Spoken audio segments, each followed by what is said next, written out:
4,2 milliards d'euros supplémentaires. C'est ce qu'a annoncé Emmanuel Macron lors de son discours au tout nouveau centre de commandement de l'espace à Toulouse. En effet, ce 13 novembre, le président de la République s'est rendu au centre de commandement de l'espace, situé tout proche du centre du CNES, donc de l'Agence spatiale française. 500 nouveaux employés vont être accueillis à ce tout nouveau centre de commandement, dont le but sera de surveiller, inspecter et, si nécessaire, contrer les menaces en orbite. Ils seront accompagnés dès 2027 de deux nouveaux satellites patrouilleurs, Orbit Guard et Toutatis, et une nouvelle base de lasers et de brouilleurs dont l'armée française va bientôt être équipée. Cette stratégie intervient alors que l'Élysée et le chef d'état-major des armées considèrent l'espace comme une nouvelle zone de conflit armé. En effet, depuis 2019, l'armée de l'air a été renommée armée de l'air et de l'espace, montrant donc que, selon l'armée française, l'espace est devenu une nouvelle zone à enjeu. Emmanuel Macron a même déclaré « La guerre d'aujourd'hui se joue déjà dans l'espace et la guerre de demain commencera dans l'espace ». Cette stratégie a donc un objectif de souveraineté tant européenne que nationale.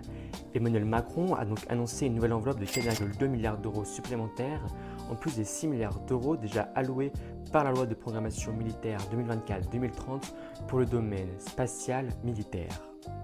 Le président de la République a également annoncé que 16 milliards d'euros seront toujours consacrés au domaine civil spatial, mais que ceux-ci seront duals. Cela veut dire qu'ils serviront les objectifs civils et militaires. Plusieurs piliers stratégiques ont été annoncés par le président de la République, dont les deux premiers sont les capacités stratégiques et de défense, ainsi que la science et l'exploration.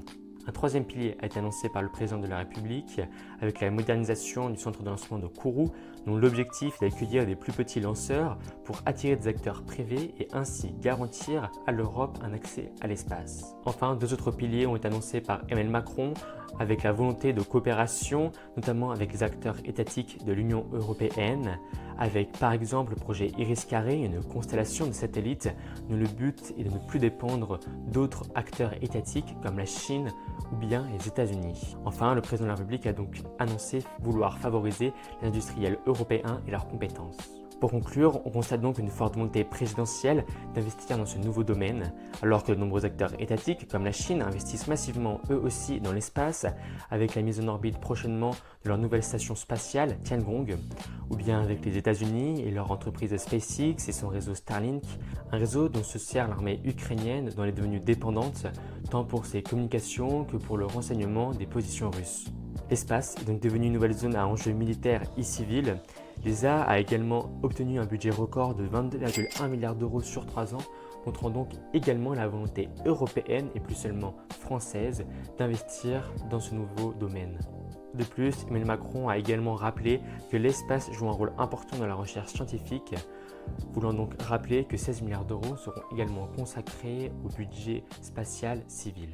Merci à tous de m'avoir écouté, n'hésitez pas à liker, à commenter, à partager et à vous abonner si ça vous a plu. Un nouvel article arrive dès demain.